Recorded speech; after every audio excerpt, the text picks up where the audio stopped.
আসসালামু আলাইকুম। দেশের যে পরিস্থিতি, আমরা যে কি পরিস্থিতিতে আছি, প্রতিনিয়ত এক না এক খুনের ঘটনা, ধর্ষণের ঘটনা দেখেই যাচ্ছি। আজকে গাজীপুর কাপাসিয়াতে যে ঘটনাটা ঘটছে, যেটা খুবই মর্মান্তিক। আমরা দিন, দিন কতটা অমানবিক, পাষণ্ড, পিশাচ হয়ে যাচ্ছি, তার বলার অপেক্ষা রাখে না। শুনতে পাইতাম। এখন তো ফেসবুকের কল্যাণে ডিজিটাল যুগের কারণে আমরা এগুলো সরাসরি ভিডিওই দেখতে পাই। একই ফ্যামিলির ৫ জন সদস্যকে আ মানে জবাই করে মারা হয়েছে এবং সেটা কি নির্মমভাবে। আপনার ঘুমে থাকা যে বাচ্চাগুলো ২ বছর, ১ বছরের বাচ্চা, তাদেরকে পর্যন্ত মেরে ফেলা হয়েছে। মানে বিষয়টা যে কতটা অবাক করা এবং মানে কোনো মানুষের পক্ষে এই ধরনের কাজ আসলে করা পসিবল কিনা আমার ধারণার বাইরে। আমার কাছে যেটা মনে হয় যে যিনি এই ঘটনাটা ঘটেছেন সে আসলে মানুষ ছিলেন কিনা আল্লাহ মাহবুব জানেন। ঠিক আছে? ঘটনা তথ্য প্রবাহ অনুযায়ী যতটুকু শুনতে পাইছি এখন পর্যন্ত যে বাচ্চাদের বাবাই নাকি এই ঘটনা ঘটিয়েছেন এবং মাছরাঙ্গা টেলিভিশনেও এই নিউজটা পাইছে।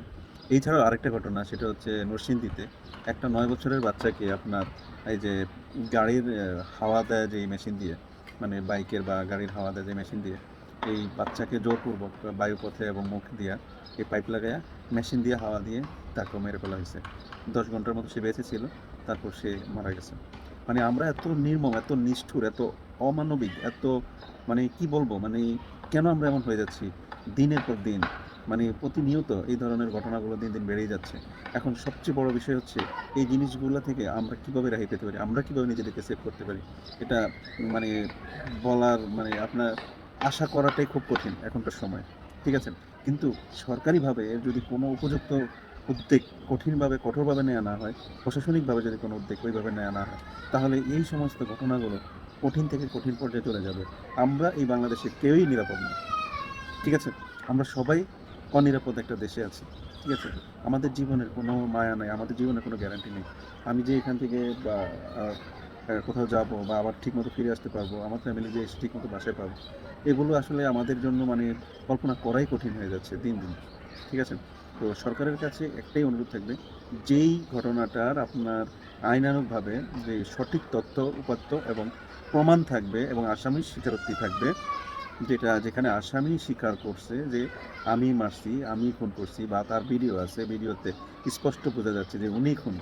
তাহলে এই ধরনের এই ধরনের খুন বা এই ধরনের ধর্ষণের ক্ষেত্রে আমার মনে হয় ৭২ ঘন্টার মধ্যে সরকারি একটা সিদ্ধান্ত নেওয়া উচিত এবং এদেরকে কোনোভাবে ২, ৪ টা ১০ টা যদি এরকম মানে শাস্তি দেওয়া যায় এবং জনসম্মুখে কোনো বিচার বিধান আছে কিনা বা করা যায় কিনা এবং মানুষ যাতে বিষয়টা দেখে ভয় পায়। এবং আসলে সবচেয়ে বড় বিষয় কি, আমরা দেখি যে পুলিশ একজন মানুষকে ধরছে, একজন অপরাধীকে ধরছে, একজন খুনিকে ধরছে, একজন ধর্ষণকারীকে ধরছে।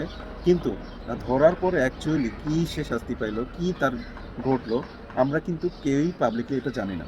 আমরা এই জিনিসগুলা কিন্তু পরে কি হয়, ফাঁসি হইছে, কবে হইছে না হইছে, এই জিনিসগুলোও কিন্তু পাবলিকলি ওইভাবে আসে না। যে কারণে মানুষের মধ্যে যে একটা সচেতনতার দরকার হয়, সেইটা কিন্তু আর ওইভাবে হয়ে ওঠে না। তো সেজন্য আমার কাছে মনে হয় কি, যেই ঘটনাগুলোর প্রত্যক্ষ সাক্ষী থাকে এবং ডিজিটাল প্রমাণ থাকে, আসামির স্বীকারোক্তি থাকে, সেই ধরনের ঘটনাগুলোর জন্য ৭২ ঘন্টার মধ্যে বা রাষ্ট্রীয় কোনো একটা স্থান নির্ণয় করে সেখানে তাকে শাস্তি প্রদান করা যাইতে পারে এবং সেটা সম্মুখে হইলে বিষয়টা ভীতির, কিন্তু সেক্ষেত্রে আপনার মানুষের মধ্যে সচেতনতা সৃষ্টি হবে। মানুষ বুঝতে পারবে যে তার অপরাধের জন্য সে ভবিষ্যতে যদি এই ধরনের অপরাধ করে, তারও এই ধরনের শাস্তি হতে পারে, তারও এই ধরনের বিচার হতে পারে, তার ফ্যামিলিও তাকে হারাতে পারে। ঠিক আছে? এই ধরনের কোনো একটা উদ্যোগ গভর্নমেন্টের থেকে যদি নেওয়া যায়, তাহলে হয়তোবা এইগুলো থেকে আস্তে, আস্তে এই জিনিসগুলো আস্তে, আস্তে কমে আসবে। এখনো মানুষ যারা বুঝতেছে না যে ধরেন একটা মানুষ খুন করার আগ পর্যন্ত সে কিন্তু খুনি না, সে কিন্তু অপরাধী না। সে হয়তো এর আগে কখনো এই ঘটনা ঘটায়নি।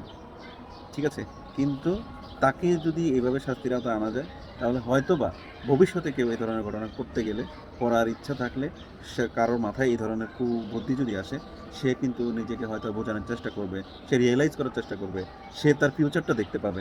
সে যদি কাউকে হত্যা করে, তার হত্যার পরে তার কী ঘটতে পারে? তার প্রিয় মানুষগুলাকে রেখে সে দুনিয়া থেকে চলে যেতে হইতে পারে, তার ফাঁসি হয়ে যেতে পারে, তার এত সুন্দর পৃথিবী রেখে সে চলে যেতে হবে।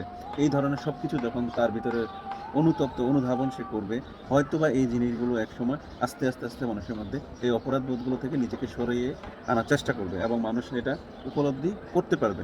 তো আমি জানি না বাংলাদেশের লতে কী ধরনের লজিক রয়েছে। যদি এই ধরনের কোনো সিস্টেমেটিক তৈরি করা যায়, আমার মনে হয় এটা আমার একার না, এটা বাংলাদেশের বেশিরভাগ মানুষেরই এই ধরনের ইচ্ছা আছে, কারণ এখন যে ঘটনাগুলো ঘটতেছে প্রতিনিয়ত মানে জিনিসগুলো মানুষকে অবাক করে দিতেছে এবং মানুষ দিন দিন মানসিকভাবে পাষণ্ড হয়ে যাইতেছে, মানুষ অমানুষ হয়ে যাইতেছে। এই জিনিসগুলো থেকে রক্ষা পাওয়ার জন্য সরকারি এই ধরনের কোনো পদক্ষেপ নেওয়া খুবই জরুরি এবং এটা করতে পারলে হয়তোবা এই জিনিসগুলো কমানো সম্ভব। আই ডোন্ট নো, তারপরেও হ্যাঁ, করা যাইতে পারে এবং মানুষের মধ্যে কিছুটা হলেও পরিবর্তন আসবে আশা করি। যারা আমার ভিডিওটা দেখেছেন তাদের মধ্যে থেকে এটা নিয়ে কোনো কমেন্টস যদি থাকে অবশ্যই আপনারা কমেন্টস করতে পারেন এবং আপনার মতামত জানাতে পারেন। হয়তো আমার ধারণাটা ভুলও হতে পারে, ঠিক আছে? কিন্তু হয়তো আপনার কমেন্টসের মাধ্যমে আমি সেটা নিজেকে শুধরে নিতে পারবো। এটা আমি একবার সাধারণ মানুষ হিসেবে বলতেছি। আমি কোনো অভিজ্ঞ কোনো মানুষ না, আমি কোনো অত বড় কিছু না। জাস্ট আমার কাছে মনে হচ্ছে যে জিনিসগুলো মেনে নেওয়া খুবই কঠিন। যাদের সাথে হচ্ছে, যাদের সাথে ঘটছে, যেটা মানা অসম্ভব। ঠিক আছে? তো সবাই ভালো থাকেন, সুস্থ থাকেন, সবাই সবার জায়গায় সেফ থাকেন, নিরাপদে থাকার চেষ্টা করেন। কখন কী হয় এবং মানুষের সাথে গন্ডগোল ঝামেলা থেকে কম চলার চেষ্টা করেন। মানুষের সাথে ঝামেলায় জড়ায়েন না। ঠিক আছে? যে যার মতো করে যতটুকু পারেন সেফ থাকার চেষ্টা করেন এবং নিজেকে সংযত করার চেষ্টা করেন। পরিস্থিতি খুব কঠিন থেকে কঠিনের দিকে যাচ্ছে। কার কী হয় কখন মানুষ আসলে নিশ্চিত না। ভালো থাকেন। আল্লাহ হাফেজ। আসসালামু আলাইকুম।